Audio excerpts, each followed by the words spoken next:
Welcome to NPTEL online course on fractals and multifractals. In the last lectures, we have discussed about the fractal dimension of an fractal object as well as the any non-empty compact subset A of X. X is any non-empty compact subset of a complete metric space X. First, we define the fractal dimension and how to obtain the fractal dimension for any compact set A. Then after that we particularly move on the Euclidean space R power m. Then we stated the result. If A is contained in B, then the dimension of A is contained in dimension of B. If you are taking the union, and other results also we have discussed. Particularly in the R power m, in particularly we have obtained the result if A is an attractor of the iterated function system, then finding the dimension of the attractor through the iterated function system we have discussed in the last lectures. So, as we already know, we generated the fractal through iterated function systems, then this result help us to finding the fractal dimension for a fractal generated by the iterated function system. In the previous classes, we already discusses the fractal interpolation function can be generated as a unique non-empty invariant compact subset of a special type of iterated function system. That means, if we what is fractal interpolation function? For certain type of iterated function system, a graph of a non-empty compact, a graph of a function which is obtained as the unique non-empty invariant subset of a particular iterated function system which passing through the given data set. Now the question is, by combining the result of the fractal dimension for the set generated by the iterated function system and fractal is generated by the iterated function system, these two result, can we find the fractal dimension of the fractal interpolation function? Yes, we can find the fractal dimension of the fractal interpolation function. In this lecture, we are going to discuss how to obtain the fractal dimension of the fractal interpolation function by through its iterated function systems. Now, let me recall what is the definition of fractal dimension. Let A belongs to H of x and where x comma d is a metric space and H of x is the associated hyperspace. For each epsilon greater than 0, find the minimum number of boxes required to cover A with the radius epsilon. If the epsilon tends to 0, the ln of n of a comma epsilon over ln of 1 by epsilon, this limit exists, then we call D as a fractal dimension of A and we can denote it as D of A or simply a D. Now, we are going to discuss finding the fractal dimension of the fractal interpolation function. Let n be a positive integer greater than 1, that means n is greater than 1, and let consider this data points x1 comma y1, x2 comma y2 up to xn comma yn. Consider this data point. If this data point is given, we can find the fractal interpolation function by fixing the appropriate scaling factor. We can find the fractal interpolation function which passing through all the set of data. For finding the fractal interpolation for this given data, we need to construct the iterated function system. That particular form of the iteration function system is given here. Let R power 2, because in R power 2 is the space and Wn is the contraction mapping. Consider this IFS associated with the data. With this data, we can consider this IFS with the following form. Wn of x comma y can be written as a n 0 c n alpha n times x comma y plus bn dn. That means this wn of x comma y in the matrix form, this one anx plus 0 times y plus bn, and in the order pair we can write this one as and cnex plus alpha ny plus dn. That means this is in the form of alpha ny plus qn of x, where qn of x equal to cnx plus dn. That means we are consider the linear fractal interpolation function for the given set of data. The vertical scaling factor we need to fix it from 0 to 1. The vertical scaling factor we need to fix from 0, 1, and this constant an, bn, cn, dn can be obtained by this formula. That an can be obtained by this formula, and bn using this formula, and cn using this formula, dn using this formula.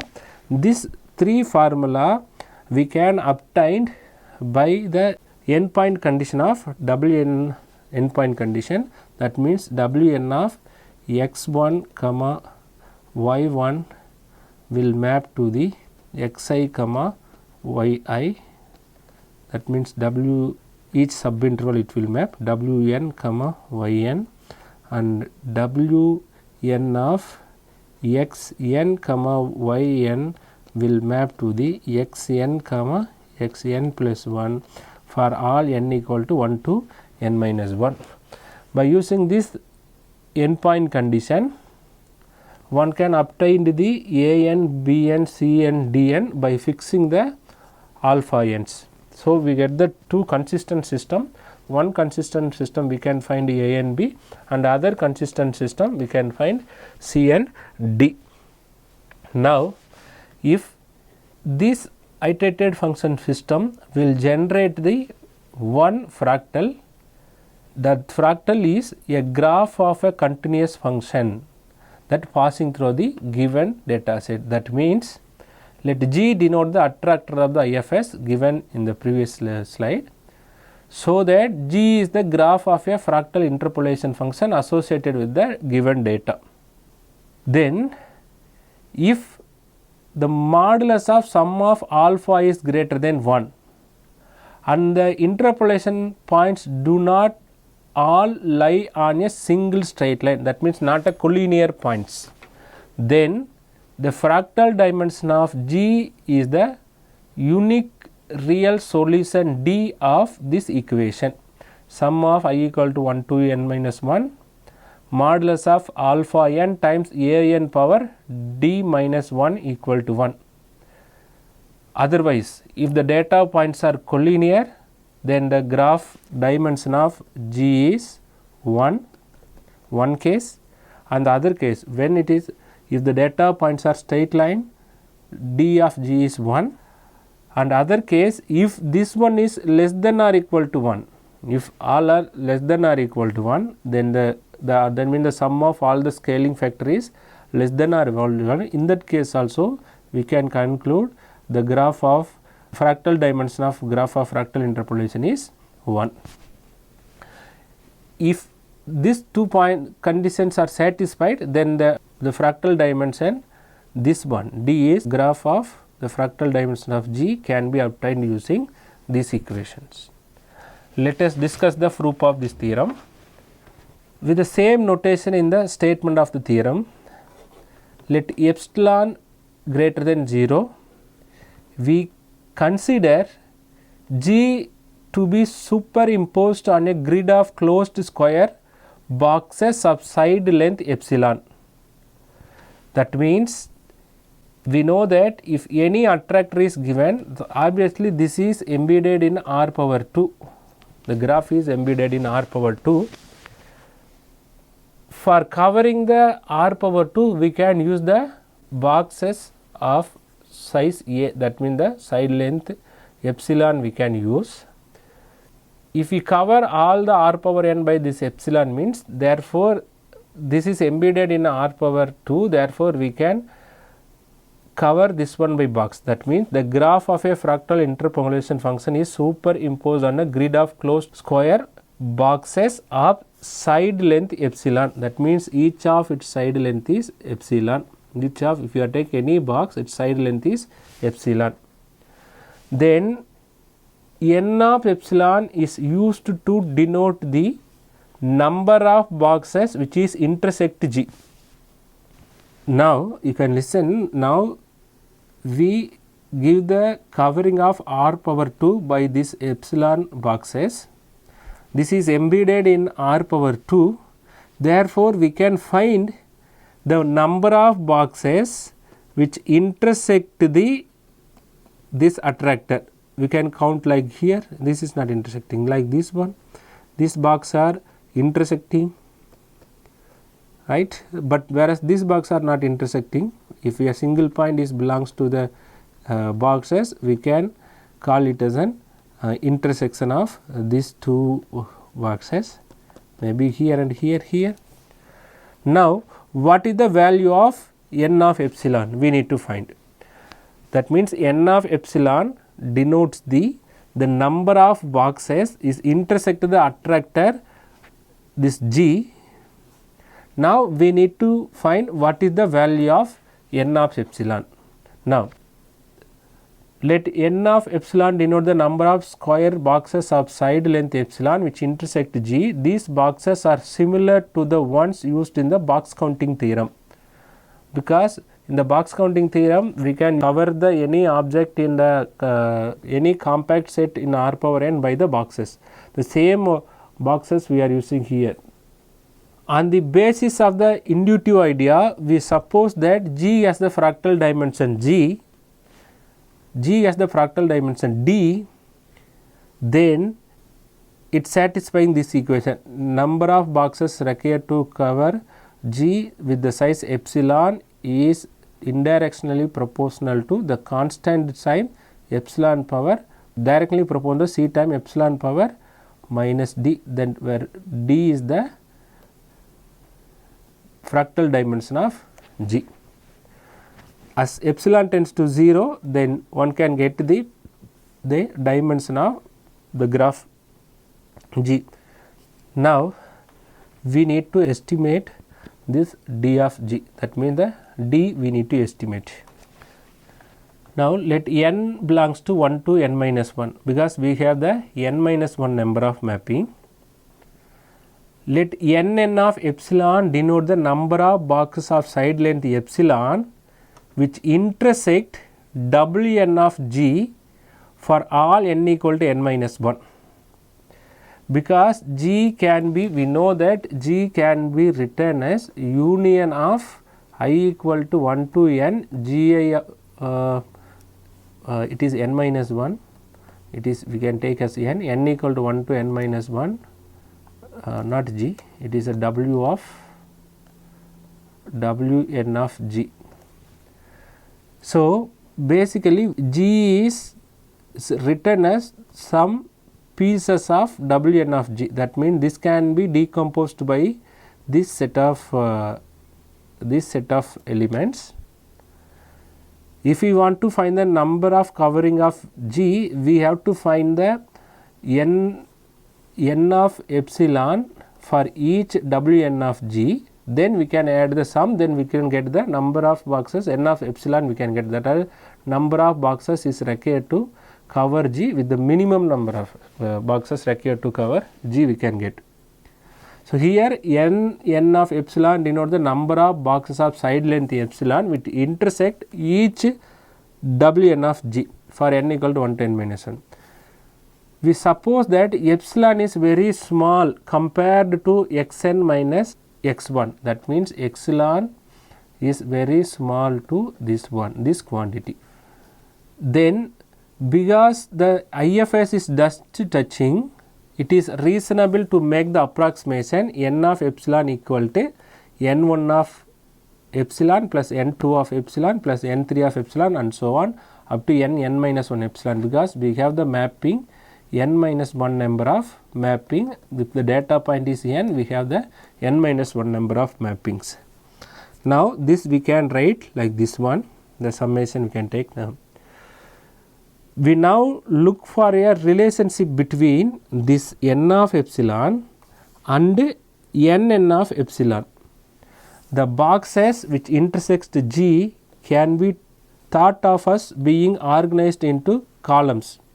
The boxes which intersect G can be thought of as being organized into columns illustrated in figure 2. That means the boxes which intersect G can be thought of as organized in the column wise we can organize, because from this two figure you can consider this 1, 2, 3, 4, 5, 6, 7 boxes in the first column. There are 7 boxes intersecting this graph, therefore we can make it as this column, and this 4 intersecting, this will be the another column, this column, this column, this column, because we are taking as the boxes, so it can be arranged in the column wise.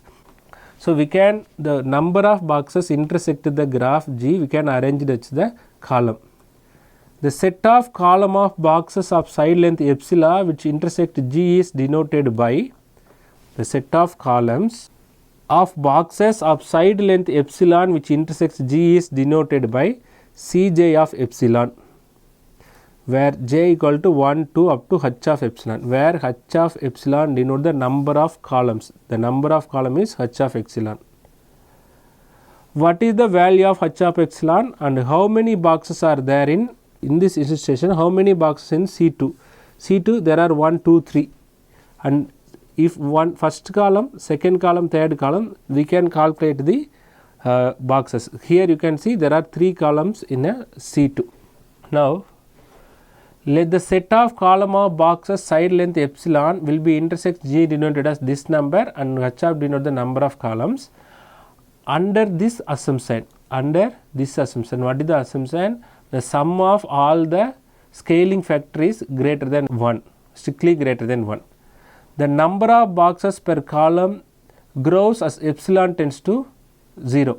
See, whenever we are reducing the size boxes sizes, then you can see if we are reducing it is as 1 by 2 like this one, then number of column in the first row, first column will increase. Instead of 1, 2, 3, 4, 5, 6, 7, it will exit the double. The number of column will exist. That means the number of boxes per column grows as epsilon tends to 0. Obviously, the number of boxes will increase based on their sizes.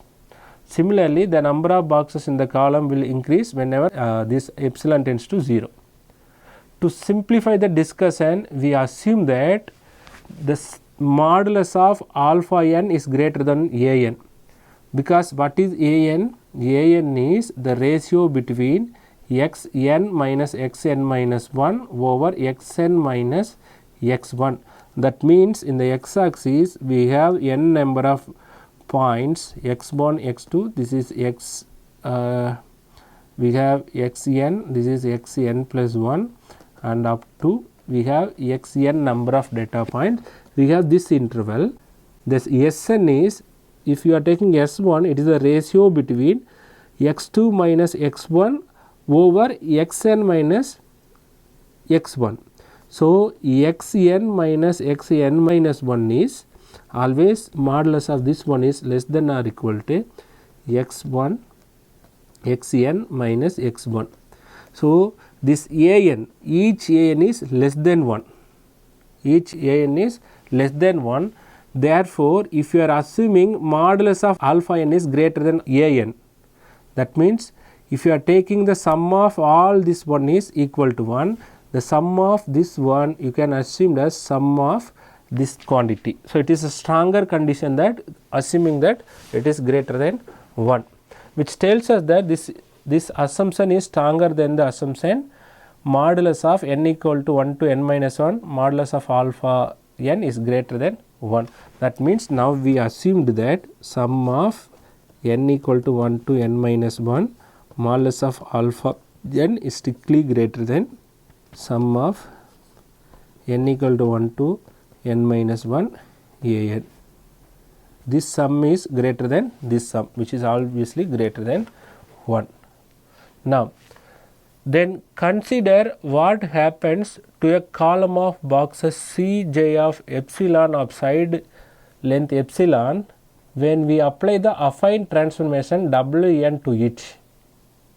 We have the boxes like this one. If we have the boxes like this one, if you apply the Wn on these boxes, what will happen? This W1 have the scaling factor alpha n.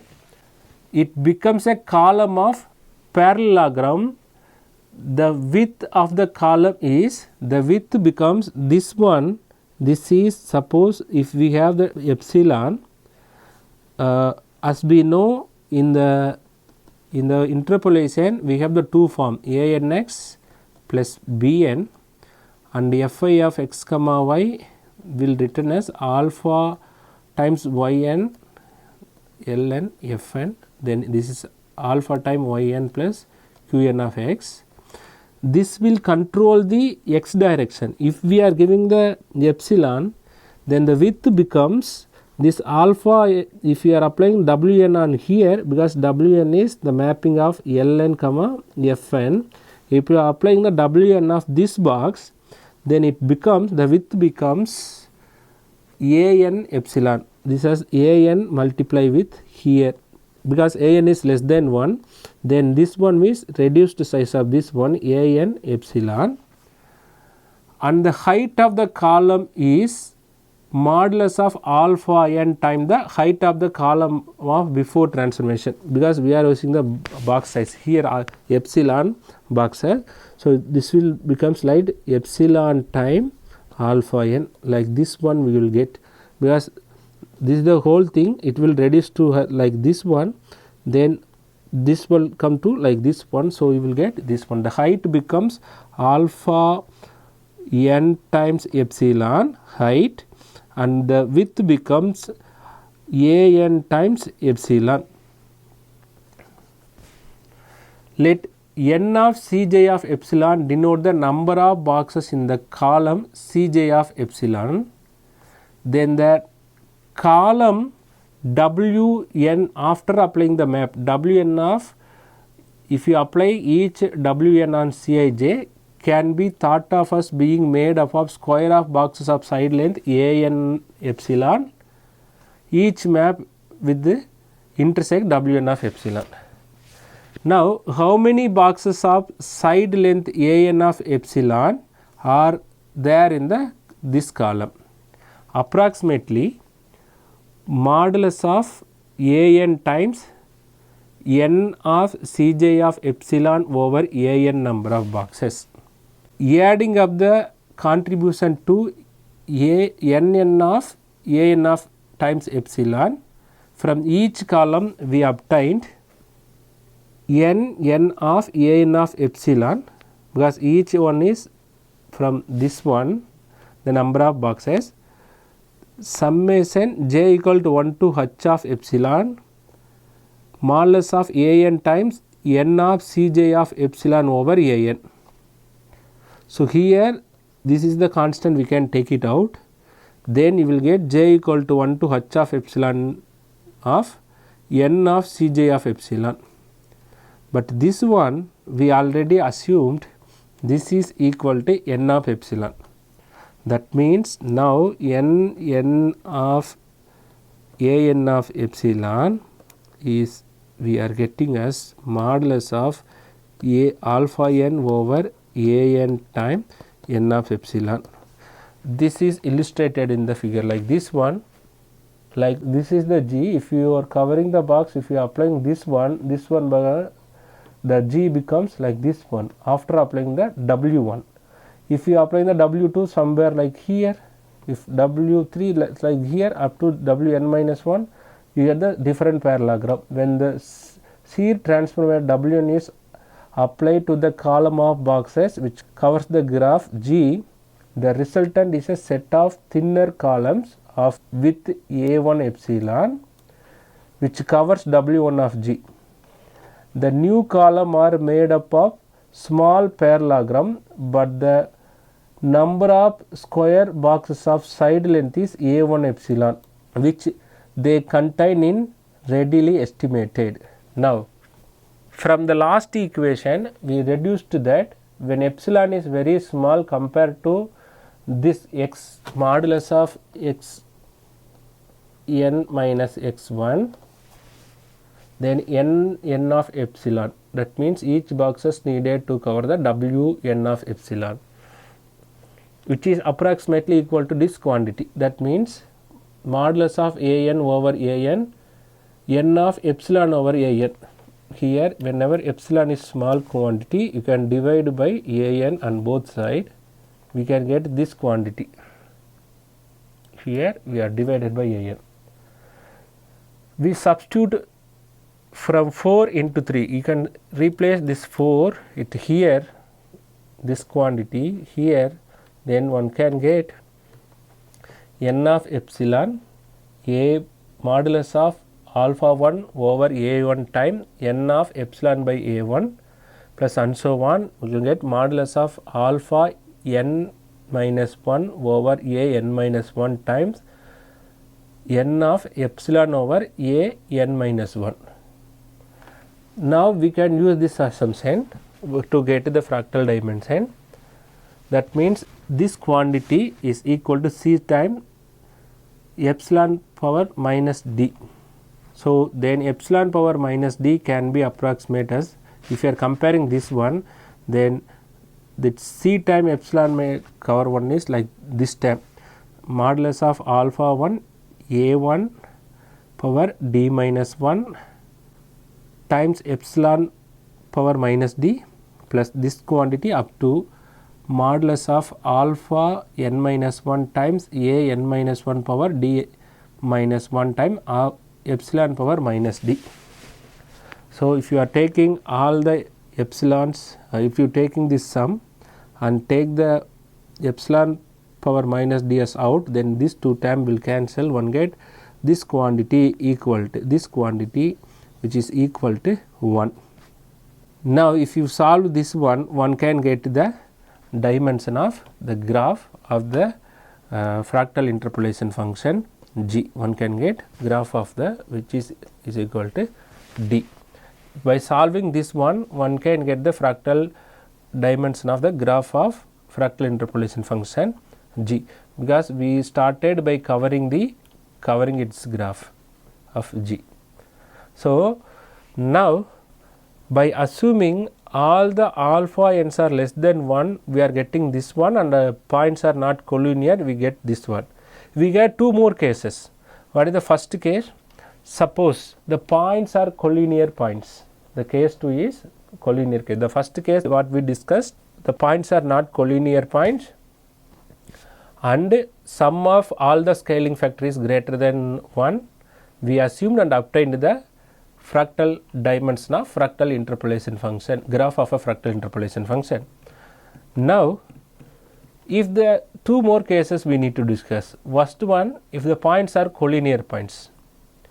If all the interpolation points lies on a straight line, that means if you have the data points, like if the data points are like this one, x, for all the x value the points are like this one or in the straight line anywhere. Now, each map Wn is a affine, and a affine map send lines to the line. If you are taking this one, if you are applying the W1, it may be the reduced size, but it is a line like this one, it will map. If you are taking any straight line like this one, if the points are collinear, then if you are applying the Wn here, then it will maps to like this straight line. If you are taking this one, it may be this one, or like this one it will map. So, each map Wn is a affine map, and affine map send lines to the line. Hence, every Wn of g, for every Wn of g lies on the same straight line. All are falls in the same straight line. Therefore, attractor g is the line segment joining x1 to, that means if you have the data point like this one, this one, this is where x1 comma y1, this is x2 comma y2 up to this is xn comma yn. Then if you are applying the map over and over again, you will get the same straight line. You can take the union, then your attractor is like this one. There is no effect. Maybe the sizes will change, but you will get the same size line. So finally, one can get the attractor is nothing but the line joining all the points. Line joining all the point. To cover this line segment, use the boxes of side length epsilon. Then the number of boxes is required to cover, we get n of epsilon. Then n of epsilon is indirectly proportional to the epsilon, 1 over 1 by epsilon, right. Then one can get n of epsilon, the constant c power epsilon power minus 1. Then number of boxes required is, suppose if you are covering this line with the epsilon this one, then if you are adding multiplying this, one can get the length of the straight line. That means the d one can get as the 1, because here you can solve n of epsilon, one can get it is as a 1, which we already discussed. The straight line has the line segment in r power 2 or r power n, it has the box counting dimension or fractal dimension as 1, then one can get from here d as 1.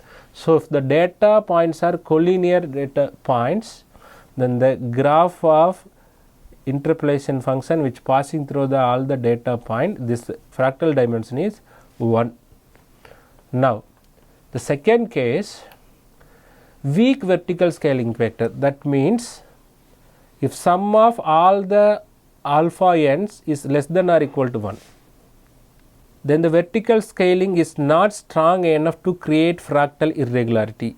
That means each transformation shrinks the graph vertically, because alpha n means it will control the graph in the vertical direction. The total vertical effect does not increase across the iteration whenever this alpha n is small. Hence the graph behave like a smooth curve. It is behave like a smooth curve. Therefore the number of covering boxes grows like n of epsilon directional power c times epsilon power minus 1. Again here it is a minus 1, because again it is more or less a straight line, behave like a straight line. If you are covering by the curve by epsilon boxes, then the relation between the minimum number of boxes required to cover the graph and the epsilon follow this relation, then one can get the graph of the attractor G as 1. So whenever our scaling is weak scaling, we can get the graph of a fractal interpolation function dimension is 1, and the points are collinear points. In that also d of g we can get as 1. Now one can understand from this theorem what is the takeaway. Suppose we have the given set of data point xn comma yn for n number of data points. Consider the iterated function which generate the fractal interpolation function, this iterated function system, this will generate the linear fractal interpolation function, because anx plus bn comma alpha ny plus cnx plus dn. This is the linear case we are considering. If sum of all the alpha n greater than 1 and the points are not collinear, then the fractal dimension d of the attractor of this iterated function system is the unique solution given by this equation. Otherwise, if not collinear and this is not true, then this is thing. That means it is graphically illustrated here. We have x1, x2, x3 and xn minus 1 xn. Suppose if you are applying the W1 and here, W2 here, W3 here and last Wn minus here, and it has the scaling. This is the horizontal scaling, alpha 1 is the vertical scaling for W1. Here A2 and alpha 2 is the horizontal scaling, vertical scaling respectively.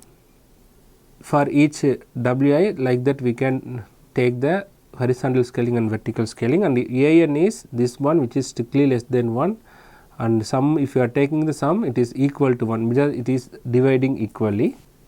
Then for the finding the fractal dimension, the first one we can cover, suppose we have the attractor like this one, cover G with the square of box side epsilon, then find the number of boxes intersecting G is n of epsilon we can denote.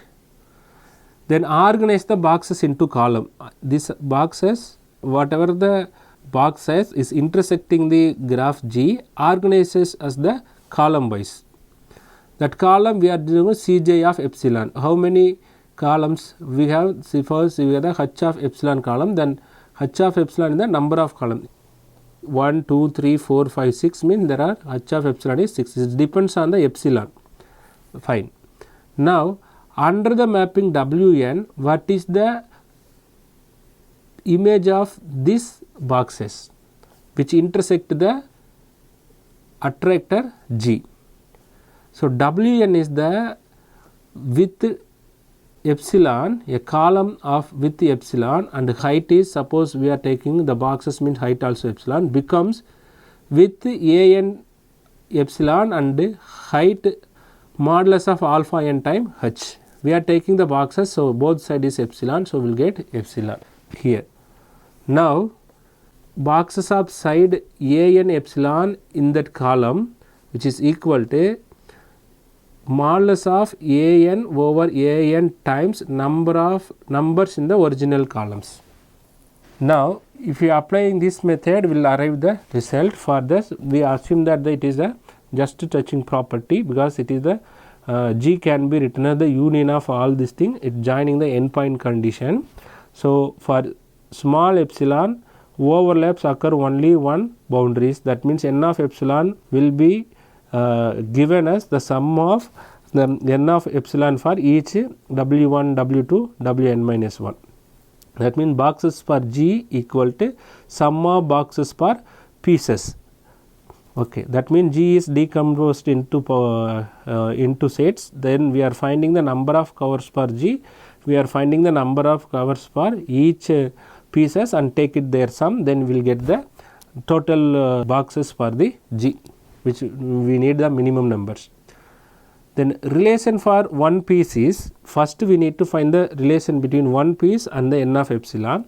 Then finally we arrived at, that means after applying the map, how it behaves. An epsilon, this radius box will behave to the n of epsilon time this quantity, that means modulus of alpha n over an.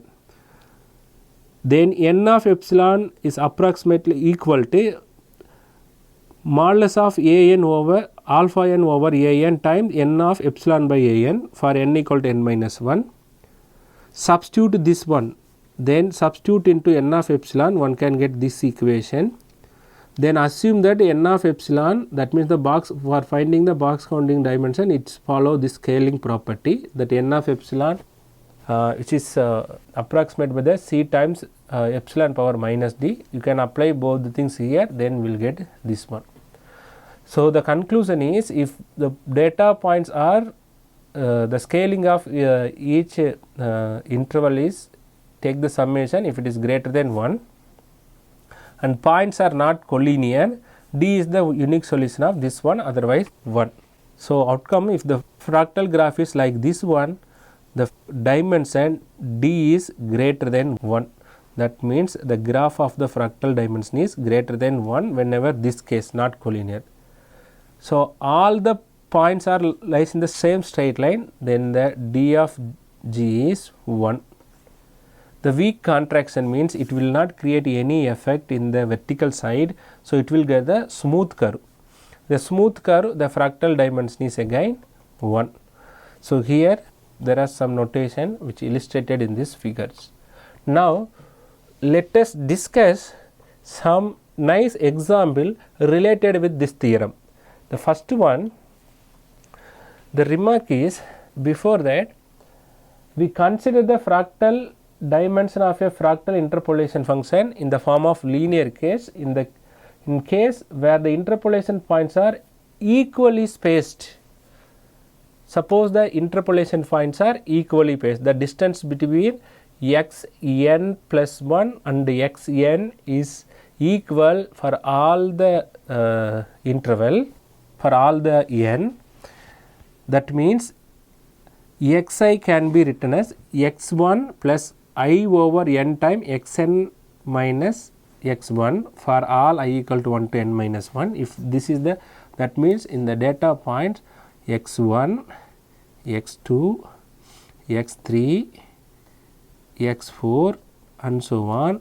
If you are taking xn minus 1 and xn, the distance between any two pair of, not any two pair of point, these 2 points x1 and x2 same as x2 and x3, x3 and x4 and so on, then it is called the equally spaced data points. That means xi, each xi can be determined by using this one. Then it follows that an equal to, that an equal to xn plus 1 minus xn over xn minus x1. So, xn minus x1 is nothing but 1 by n. So, this will all will get cancelled as 1. So, we will get an as 1 by n. So, in the previous case, in the theorem we discussed that the data points, we find the fractal dimension for random data set xi such that xi is not necessarily equidistant. Whereas here if all are equally spaced, then an can be written as 1 by n. Hence, if condition 1 in the theorem holds, that means sum of all the scaling factor is greater than 1 and it is not collinear, then the fractal dimension d of the interpolation points which interpolate the equally spaced data points obeys modulus of summation n equal to 1 to n minus 1 modulus of alpha n. Instead of an we can write 1 by n power d minus 1. Now, you can take this 1 by n, d minus 1 is outside, this is the only case. Now, we can take logarithmic on both the side, then ln of, if you are taking here d minus 1, which one can take, the ln of epsilon n equal to 1 to n minus 1 summation alpha n over ln of n 1 plus this one we can get. After taking this one can get ln of d minus 1. After applying some just algebraic concept, then you will get this quantity. So, if the data points are equally spaced, we can get d by using this formula, If the points are not equally spaced, then you need to use here. Here you can see there is no roll on an, only the roll on alpha n only, there is no roll on an, whereas if the points are not equally spaced, then the fractal dimension, the an also affect the fractal dimension. Now, let us discuss some example. Equation 5 is a delightful formula for reasons of two types, 1 a and b.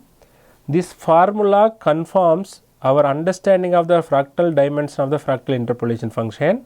For example, notice that if modulus of alpha n is less than n, hence the dimension of a fractal interpolation function is less than 2. However, we can make it arbitrary close to 2. From here, from this point 5, one can understand 1 plus this quantity, right? 1 plus this quantity. First observation, if the sum of all the scaling factor is less than n, hence the dimension of a fractal interpolation function is less than 2.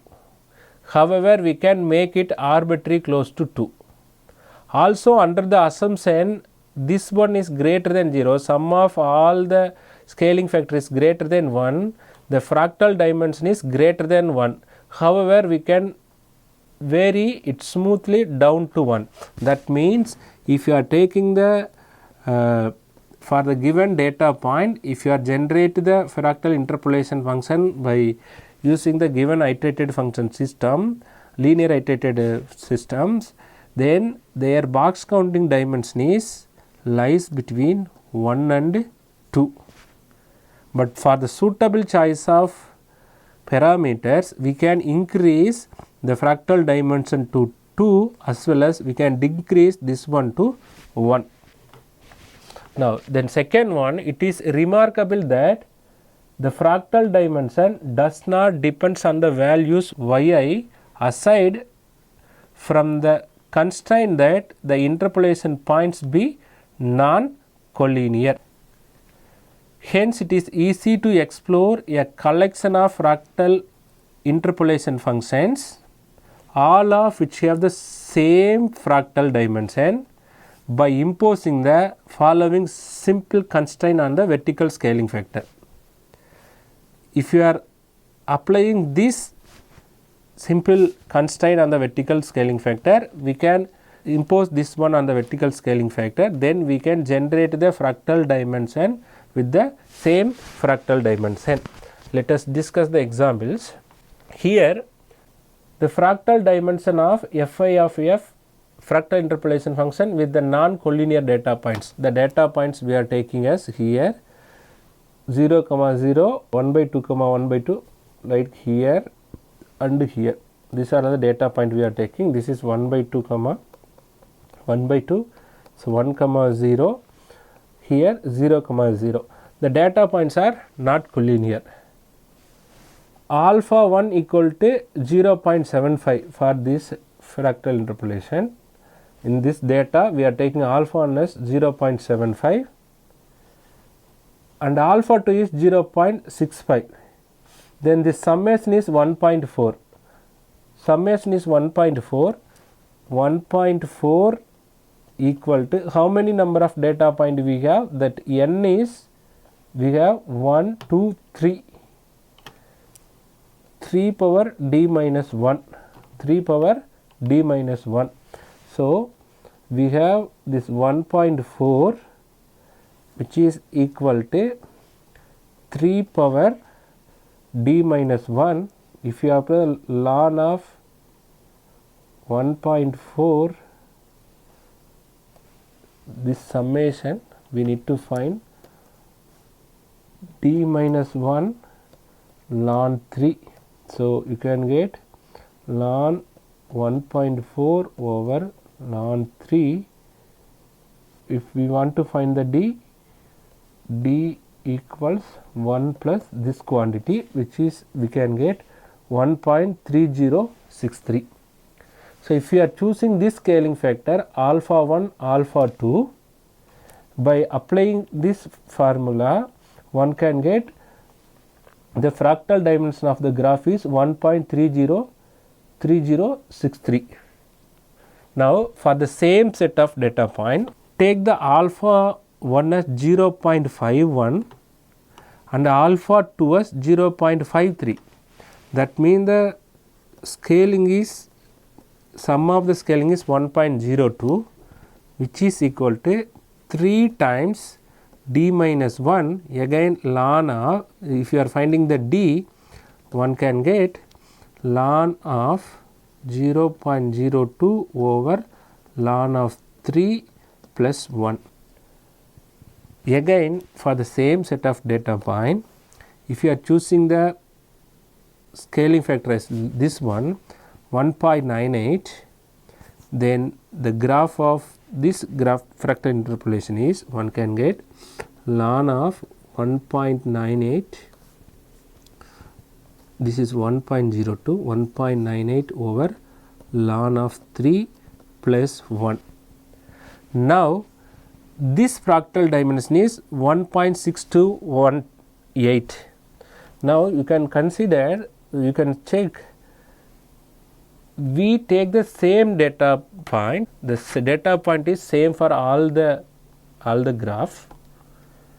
By changing the different alpha, we are taking the different fractal interpolation function. Here how we choose the, this is 0.7 pi, 0.6 pi, the fractal dimension is 1.3063. If you are comparing this two dimension, 1.3 is greater than the 1.0. If you are compare the sum of the scaling factor, here 1.4, here 1.02. here the sum of the scaling factor is 1.4. Here we choose the sum of the scaling factors close to 1, because if we are choosing sum of alpha n is greater than 1, then the fractal dimension is not 1, it is not a 1, we will get the greater than 1 value. If we are choosing the sum of all the scaling close to 0, sum of alpha n is close to, not 0, close to 1, then the fractal dimension is getting reducing, because here we are obtaining the fractal dimension. Here you can see, if we want to find the fractal dimension here, ln of sum of n equal to 1 to n minus 1 alpha of n over ln of n, here 1 plus, which is equal to d. See, this is the fixed number for all the 3 cases here. All the 3 cases, the denominator ln n is fixed number. This 1 also fixed number, this 1 also fixed number. Suppose if you want to increase this quantity, so only when you need to increase the numerator values. So log is an increasing function with respect to x. If whenever x is increasing, log will increase. So if we want to increase the numerator, then you need to increase the sum of all the scaling. Here the sum of all the scaling is 1.4. Compare with the 1.4, this 1.02 is lesser value. Therefore, the fractal dimension here 1.3 and here 1.0. Now you can compare this value 0.99 and 0.99. Then you can see the value, this will get 1.98. So that means if the sum of alpha n is towards 1, we are getting like, if this towards 2, this is towards 2, if greater than 1, the maximum possibility is greater than 2. If it is increasing, then this value will get increased, so that the fractal dimension will get increased. So by adjusting this value, one can get the fractal dimension close to the number 2 that we mentioned here. Hence the dimension of the fractal dimension function is less than 2. However, we can make it arbitrarily close to 2.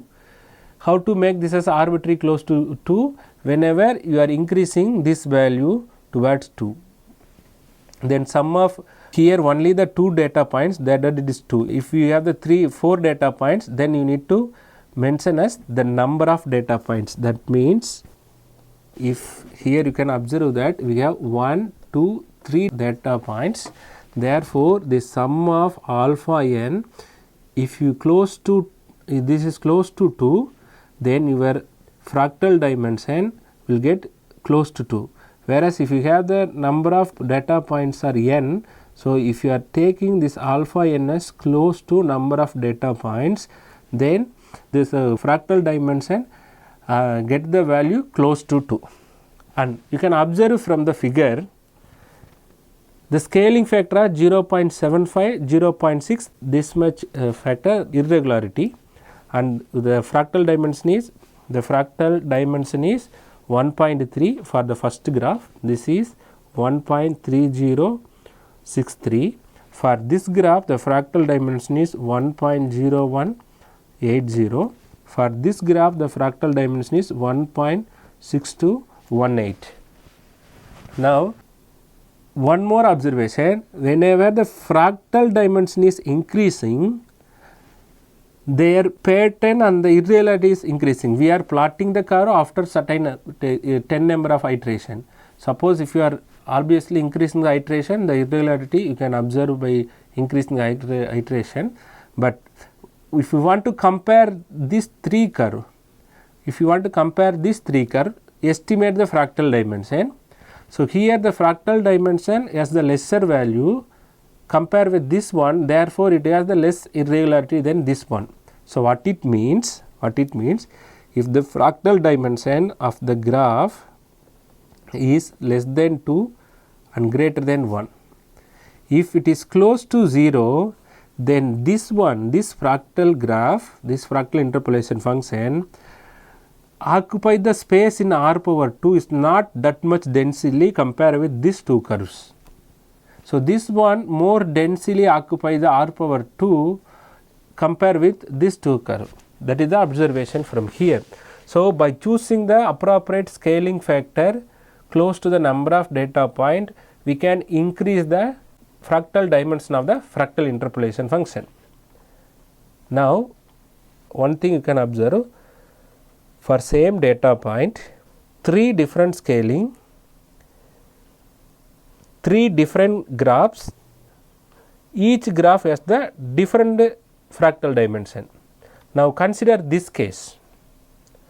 Now, this case, the data points 0, 0, 1, 1 by 2, 2, 1 by 2. That means, if you are taking here 0, 0, if you are taking 1, off here, that means point is like this one, and 2, off like this one, and 3, 1. The graph is like this one. Obviously, the data points are not collinear points. This is 1, this is 2, this is off, this I can call it as 2, this I can 3. The data points are not collinear points.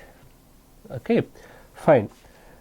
If you choose alpha equal to like this one, 0.6, 0.6, 0.61, that means equal in all the spaces. This is the corresponding fractal interpolation function, and its dimension is 1.4240.